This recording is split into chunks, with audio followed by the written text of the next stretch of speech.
Cinema ముందు వరకు వదిలేయండి. నాకు ఇప్పుడు ఆల్రెడీ 10 రోజులు అయితది. ఇప్పుడే పడుకోవట్లేదు నేను. ఆ రోజు అసలే పడుకోను నాకు తెలిసి. నిద్రపోవు కదా? దానికి తోడు నార్మల్‌గా కూడా నాకు సినిమా పక్కన పెడితే నేను ఆల్టర్‌నేట్ నైట్స్ పడుకుంటా యాక్చువల్‌గా. ఏంటి ఆల్టర్‌నేట్ నైట్స్. ఎట్లా?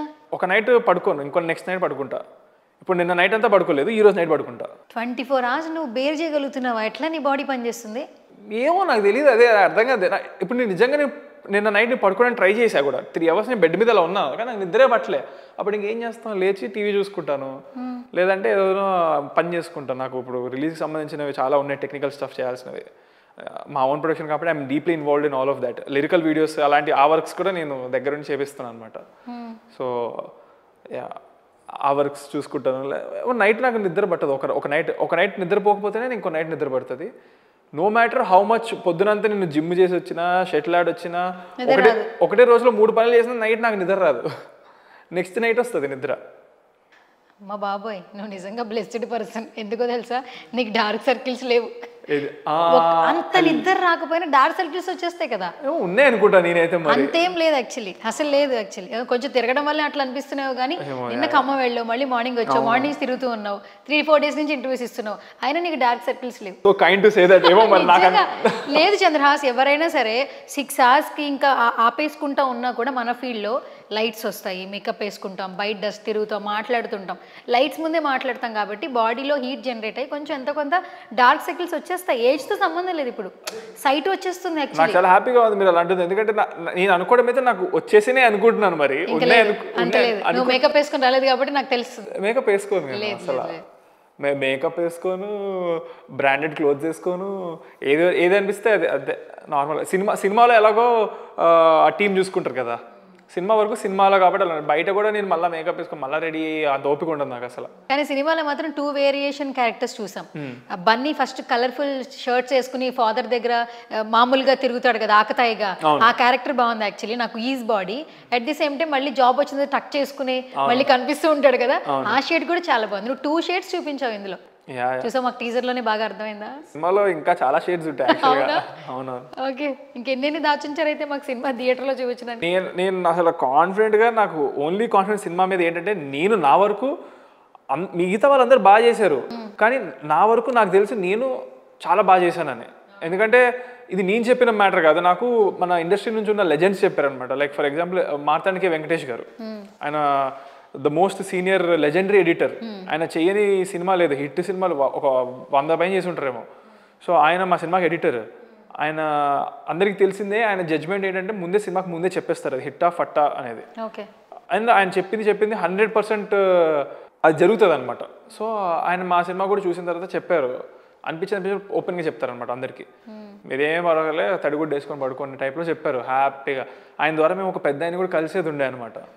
కానీ దానికంటే ముందే మేము మైత్రి వాళ్ళకి చూపించాము, ఒక్కరికే చూపించాము, మైత్రి వాళ్ళకి చూపించాము. అండ్ వాళ్ళు సింగిల్ సిట్టింగ్లో they took the film distribution. మా పోస్టర్లో మైత్రి అని. Okay, super. అసలు తెలంగాణ మొత్తం మైత్రి వాళ్ళు డిస్ట్రిబ్యూట్ చేస్తున్నారు. అండ్ సో మా మైత్రి వాళ్ళు అనేది అందరికీ తెలిసిందే, ఎంత పెద్ద సంస్థ, ఎంత రెప్యుటేషన్ ఉంది వాళ్ళకి.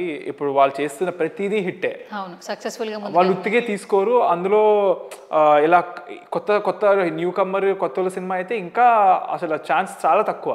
బట్ అలాంటిది అందులో మైత్రిలోంచి శశి గారు అని ఉన్నారు, ఆయన మెయిన్. ఆయన ఒకసారి సింగిల్ సిట్టింగ్లో చాలా బాగా నచ్చిందని సినిమా గురించి చాలా బాగా చెప్పారు, నా గురించి చాలా బాగా చెప్పారు, తీసేసుకున్నారు. సో మార్తాండ్ వెంకటేష్ గారు అండ్ శశి గారు ఇలాంటి పీపుల్ నాకు చెప్పినప్పుడు నాకున్న కాన్ఫిడెన్స్ అది ఉత్తి ఓవర్ కాన్ఫిడెన్స్ కాదు, యాక్చువల్ కాన్ఫిడెన్స్ అయినా నాకు అక్కడ కాన్ఫిడెన్స్ వచ్చింది.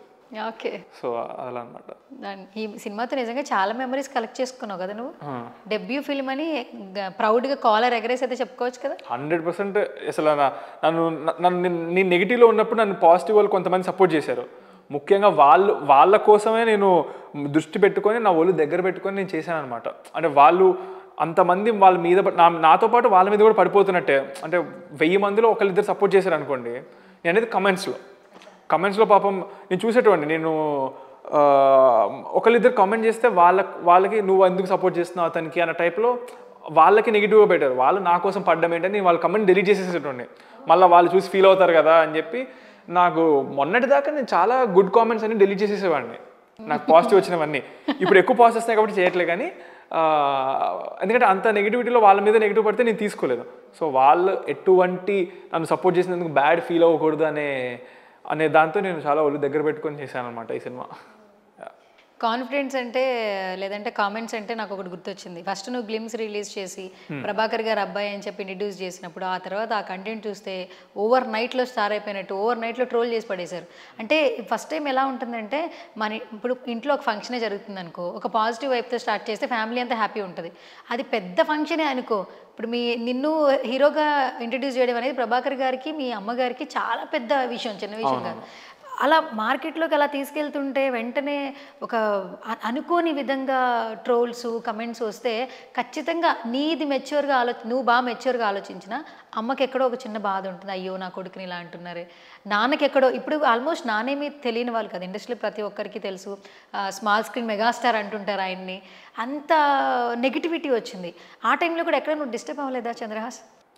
అసలు అదంతా ఎలా ఓవర్కమ్ చేసావు? ఏమో నేను I was habituated to taking the public eye or negativity తీసుకోవడంలో. బికాజ్ నాకు మా నాన్న అంటే ప్రాణం. అందులో ఆయనకు కూడా నేను చిన్నప్పుడే చదివేది, ఆయనకు కూడా యూట్యూబ్లో కామెంట్స్ గుడ్ ఉండేవి బ్యాడ్ ఉండేవి. సో బ్యాడ్ ఎప్పుడు వాళ్ళకి ఏం తెలియకుండా ఇష్టం వచ్చిన మాట్లాడారు, ఎందుకంటే because I know my father కదా. బట్ ఏం తెలియకుండా ఎవరి అజంప్షన్స్లో వాళ్ళు ఎవరి స్టోరీలు వాళ్ళు ఇష్టం వచ్చిన కమెంట్లు పెట్టేటోళ్ళు. సో చిన్నప్పుడు నేను చాలా హర్ట్ అయ్యేటోడిని. అలా పెరుగుతున్న కొద్దీ అది ఇంకా అది హర్ట్ నన్ను చేయడం ఆపేసింది. అది అసలు నథింగ్ అని నేను రియలైజ్ అయ్యా. అది జస్ట్ నెగిటివిటీ. ఎక్కడో ముక్కు మొహం వాళ్ళు చూపించుకోవడం ఇష్టం లేకుండా ఫేక్ అకౌంట్లు క్రియేట్ చేసి వాడి ఇష్టం వచ్చిన సొల్లు రాసే కమెంట్లు అవన్నీ. వాళ్ళ ఏ స్టేట్ ఆఫ్ మైండ్ నుంచి ఇస్తున్నారో ఎలా ఇచ్చినా కూడా అది నెగిటివిటీయే. సో దాన్ని తీసుకోవడంలో పాయింట్ లేదని చెప్పి నేను అప్పుడే డిసైడ్ అయిపోయా. సో మా ఫాదర్దే నేను తీసుకోగలుగుతున్నప్పుడు నా మీద వచ్చేది నాకు ఎంత, అసలు నథింగ్ నా మీద వచ్చేది నాకు. So that is the main reason why it didn't effect me at all, because I was prepared. నేను ఈ ఇండస్ట్రీలో వచ్చినప్పుడు మన పబ్లిక్లో ఉన్నప్పుడు మంచి అంటారు, చెడు అంటారు, ఏం తెలిసినా అంటారు, తెలియకపోయినా అంటారు. మనది మనం చూసుకోవాలి, మనం పాజిటివ్గా ఉండాలి, మనం ఒకరిని హర్ట్ చేయకూడదు ఇంటెన్షనల్గా. సో ఇది నేను ప్రిపేర్ అయ్యి వచ్చాను. బట్ మా మదర్ ఒకళ్ళు ఎక్స్పెక్ట్ చేయలేదు కాబట్టి నేను తనకి చెప్పాను, ఇవే మాటలు తనకి నీట్గా చెప్పాను.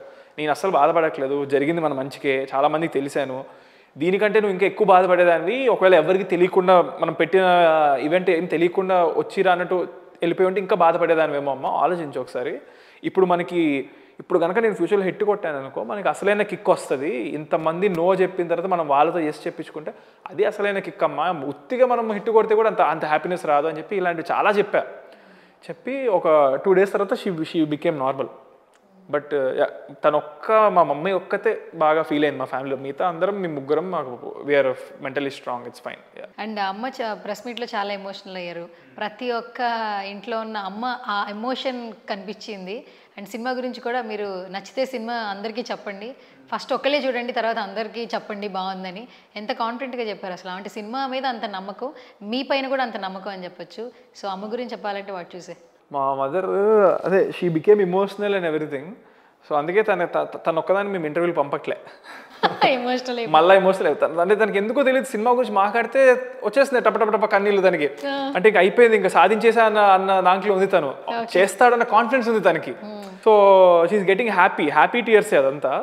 సో అండ్ ఆల్సో చూసేటోళ్ళు కొంచెం ఎందుకు మళ్ళీ ఫేక్ అనుకుంటున్నారు అని చెప్పి మేము డిసైడ్ అయ్యాం మా మదర్ని ఇంటర్వ్యూలకి పంపకూడదని. అడుగుతున్నారు ఫుల్గా, కానీ మాకు తెలుసు కదా తను వెళ్తే మళ్ళీ ఎమోషనల్ అవుతుంది అని చెప్పి.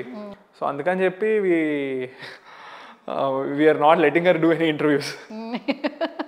ఓకే, ఎమోషనల్ అయిపోతూ ఉంటారు కాబట్టి కొంచెం సినిమా గురించి మాట్లాడడానికి కూడా ఎక్కువ మాట్లాడలేరు. నిజం సక్సెస్ అయిన తర్వాత మీ మమ్మీ ఎక్కువ మాట్లాడతారేమో అనిపిస్తుంది నాకు. అప్పుడు కూడా ఆపాల్సిందే, అప్పుడు కూడా ఆపాలా? తను అసలు పాపం వెరీ ఇన్నోసెంట్, మై మామ్ లొడలొడ వాగుతుంది. అందరికీ తెలుసా వెరీ ఇన్నోసెంట్ అని చెప్పి ఆవిడ మాట్లాడే ప్రతి మాటలోనూ తెలిసిపోద్ది వెంటనే. కాన్వర్సేషన్ ఎవరు చెప్పక్కర్లేదు. అండ్ ఆవిడ ఎవరు ఐ థింక్ సో నటిస్తున్నారని ఎవరు అనరబ్బా. ఆమె స్మార్ట్ ఛానల్ ఓపెన్ చేసింది అనుకోకూడదనే ఒక ప్రికాషన్ కూడా అనుకోవచ్చు మీరు. కొంతమంది అనుకుంటారు, అది మనం ఆపలేము. సో ఇంకా అది అలా అంటే తెలిసి ఎందుకు పాపం అని చెప్పి మేము చెప్పాము. మా మమ్మీ కూడా యా పర్లేదు she also doesn't want to, మేము తనేం ఆపట్లేదు చెప్పాం దానికి, తను కూడా ఓకే అంది.